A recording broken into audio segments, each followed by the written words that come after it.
د قرآن کریم د طه سورت په پیل کې الله تعالی رسول الله صلی الله علیه وسلم ته فرمایي طه ما انزلنا عليك القرآن لتشقى. موږ قرآن کریم د دې لپاره نه دی نازل کړی چې ستا ژوند دې له کړاوونو ډک شي. دا همداسې موږ ته خبره ده. قرآن کریم د دې لپاره نه دی نازل شوی چې زموږ ژوند دې کړاو نه ډک شي، بلکې د کړاو ختمولو لپاره دا عظیم کتاب نازل شوی دی.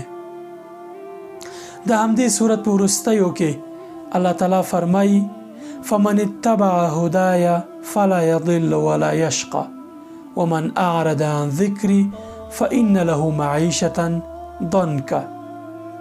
چا چې زما د هدایت یعنی د دغه قرآن کریم تابعداري وکړه، زده یې کړو، عمل یې پرې وکړ، هیڅ کله به دی بېلارې، ګمراه او ګناهګار نشي.